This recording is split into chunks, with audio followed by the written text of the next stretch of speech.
حضرت شیخ سعدی رحمۃ اللہ علیہ فرماتے ہیں کہ ایک بزرگ کسی بندے کو ملنے کے لیے گئے، اللہ کے نیک بندے تھے، جب ملنے کے لیے گئے تو اس نے اپنے خادم کو کہا کہ ان بابا جی کو اس کپ میں چائے پیش کرو جو میں دوسری مرتبہ حج پہ گیا تھا تو لے کے آیا تھا، جو میں دوسری مرتبہ حج پہ گیا تھا تو جو کپ لے کے آیا تھا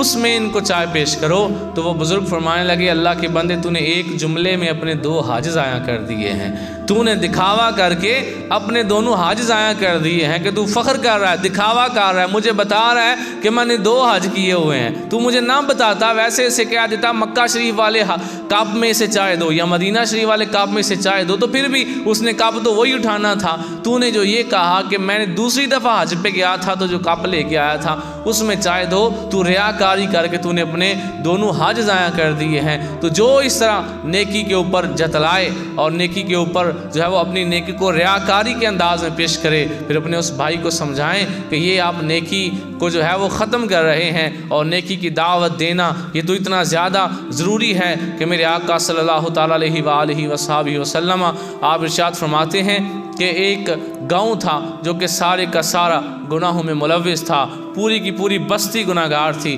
اللہ تعالیٰ کی نافرمانی میں اس بستی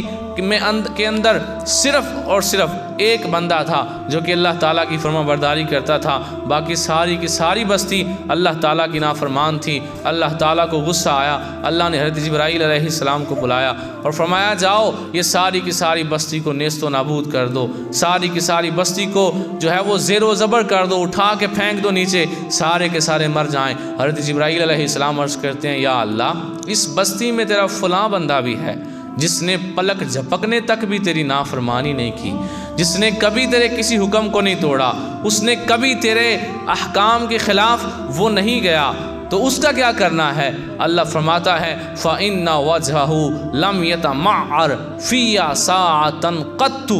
اسے بھی ساتھ ہی مارنا ہے۔ کیوں؟